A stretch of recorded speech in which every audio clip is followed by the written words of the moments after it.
Hey there, this is Mark from the ATV guys, and this is Jason, Hi guys. my favorite sidekick. We are live from CF Canada's headquarters, based out in Saint-Benoît-l'Arbre, Quebec. This is a Canadian-based company based in Quebec, right in my backyard. And today we're visiting headquarters because it's a special thing for me as a professional mechanic. I like mechanical stuff, and I criticized a lot in the past CFMOTO for a bit of lack of training for dealers, especially on the mechanical side, troubleshooting and stuff. And what they're doing today is actually training dealer mechanics, the mechanics from the dealers, in the most common troubleshooting issues that they have right now. So if you want to follow me, grab that, and we're going to go take a peek behind the scenes. And we're pretty lucky. I know these guys personally. They're letting us film without restraint in the back, so we're kind of happy they're giving us this this opportunity. So this is where all the action is happening today. They are training the boys with all everything that's the most common issues with CFMOTO machines that seem to happen more often. They're all training them. Like we've got a crankshaft here, so they're working on crankshaft tension, crankshaft bearings, and to mount them properly when there's issues. And this is the thing you got to use when you're doing these things. This is what's called a torque wrench. For people who don't know mechanics that much, if you assemble an engine without one of these, that engine is not going to run properly, or is not going to last. The torque wrench here is not good. This is what you want. And here we got electrical. So these guys are going through the electrical plans to be able to troubleshoot properly the machines, and all the teachers here are actually showing them, because this is like a map of a country, but the country is called every model. So this is a CFMOTO 800, so the whole map of the electrical system is there, so they're learning it firsthand to be able to properly troubleshoot electrical issues. And for you guys who don't know mechanics, who are not mechanically inclined, what you got to see with these, when you're talking about a valve adjustment on your maintenance schedule, there's always a valve adjustment. This is where it happens. But they remove this valve cover, and under there is the valve train. Now, right here, what you see here, it's called a crankshaft, camshaft. Sorry, camshaft. The valve rocker. This under there, you see a little stem. That's the valve that's going straight through. The valve spring, and the adjustment is this here. What happens is, when you're adjusting the valves, they loosen this nut, and you see there's a slit up here. So they either tighten it up. You see the movement? So they're going to tighten it, but usually there's a feeler gauge that they will insert between these two here. So that's called valve clearance. When that is done properly, you'll get the maximum power and the least amount of wear. When valves are loose, you're losing power. When valves are tight, you're actually not using, but you're adding wear to the valve train. And very, very tight, you're actually losing power, because you're actually affecting compression. The valves will not shut down properly, and you're going to destroy your valves in record time. Timing chain. This is a timing chain. This is hooked up to the crankshaft down here. This is a timing chart. I'm trying to find the right word. Sorry, my French is kicking in. But this is how you properly time the engine with the position of the piston. They call it top dead center.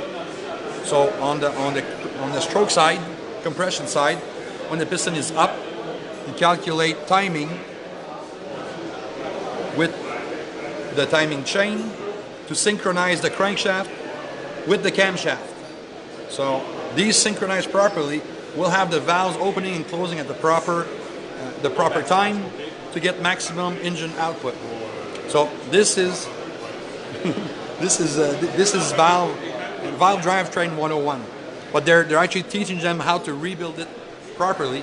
So when your ATV or UTV comes out of the shop, it's running properly. Right here, what they're doing is basic electrics diagnostics. Basic electric diagnostics, especially on the charging system, to be able to troubleshoot problems with the stator. On your car, you have what we call an alternator. It's driven by a belt. In this type of vehicle, motorcycles, snowmobiles, anything that's power sports, the alternator does not exist. It's inside, and it's a wiring. It's like the inside of an alternator, but inside the engine, and they call it a stator.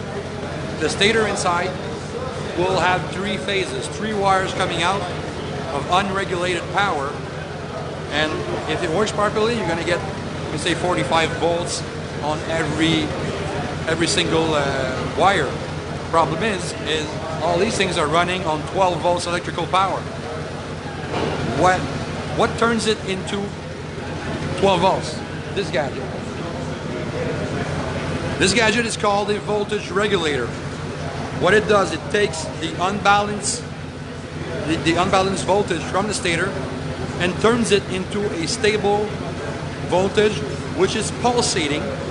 Why is it pulsating? Because if you want to charge a battery, your juice needs to be pulsed. If it's not pulsating, it'll never charge. So this is what it does. Usually standard practices, if you check, you want to see if your system at home works, you need a multimeter, which they're using right now. That multimeter's got to be reading at idle at least around 12.5, 12.8 volts. When you're around 3,000 RPM, you got to be running between 13.2 and 14.5. That means your charging system is good. You check that voltage right at the battery. If you're below that, you need to get it troubleshooted. Take it to your dealer or local mechanic, and they'll be able to actually diagnose it properly, fairly easily. It's not hard to diagnose these things. Now, what we're going to show you here is those 3 wires, those 3 phases. 3 phases. These wires here are coming from the stator, coming to this. This is a test lead, okay? So you don't have this thing usually, because this is for test.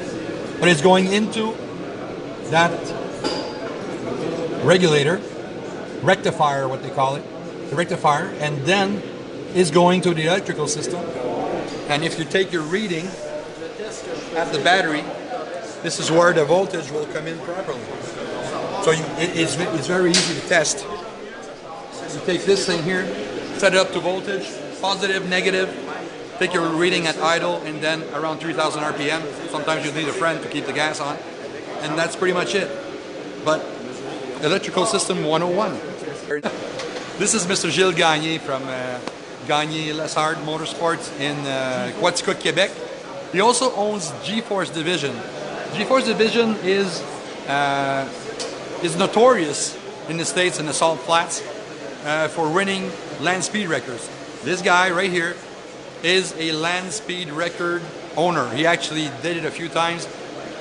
He actually designed and ran the fastest snowmobile. Yeah, because some dumbass decided to run a snowmobile on the Salt Flats, and they brought it to this guy. And Gilles actually built and tuned it for him. And Gilles, how fast did that snowmobile go on the Salt Flats? 203. 203 miles per hour, a snowmobile on salt. This is crazy. But if you ever want to get something tuned really, really high end, you can go to this guy. What's your GForce website? GForce Division. GForceDivision.com? So GForceDivision.com. This guy's actually being trained today But he's pretty much looking at everything, but he's pretty much helping out at the same time. But he's a new dealer with CFMOTO. How you like your CFMOTOs until now? Very well. I'm surprised by the finishing and the quality of the product. Yeah? Yeah. And you've seen them all. You tune all kinds of engines.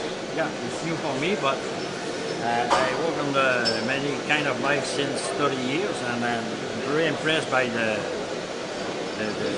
when I have a contact with the product. I'm surprised because all the people say it's a Chinese machine, and you know, It's good? oh, it's very well done. Yeah? So they're well built now. Yeah. That's cool. Take it from a tuner. I'm a tuner, but compared to this guy, I'm this tuner, and this guy is like this. So he knows his shit much better than I do. Thanks, Jill. So, last but not least, transmissions. They're actually setting up the transmissions with a problem inside. So these boys here got to pick up the parts and try to find out what's wrong with it and actually have it run properly at the end. So, this is what happens. Is it going to work? Yes. Yeah? You found the problem? Yes. Yes. Was it easy or hard to find? Pretty much easy. Easy. Very easy? Yeah. So you know your shit. You know your shit, right? Shit. Sorry. You know your shit. You know how this works. Yeah. That's how you know your shit. Sorry, French. It happens. So that's it. This is what's happening at CFMOTO, and I'm very, you know, and I don't want this to sound like a marketing bullshit or whatever. This is really what I think as a mechanic, as a consumer, and as a power sports motor journalist. You actually see improvements. You see improvements in product quality, but you see improvements in the company, like what they're doing right now. They're training dealers across the country for issues that are, you know, that are happening all the time, and they're all calling this Patois kid for tech support, which they should know off the bat, and they're working on it. You know, all the big guys, the Can-Am and Polaris, have been doing this for years, Yamaha, Suzuki, but this is fairly new for them because the company has grown in such a fast pace in the last 5 to 7 years that they had a little bit of problem trying to follow up with what's happening. So this is where they're at today. And if you want to see more, just thumbs up, like our page, like this post, and we'll bring you more and more stuff like this on the ATV guys. I'm Mark, the guy behind the camera is Jason, and we are gone.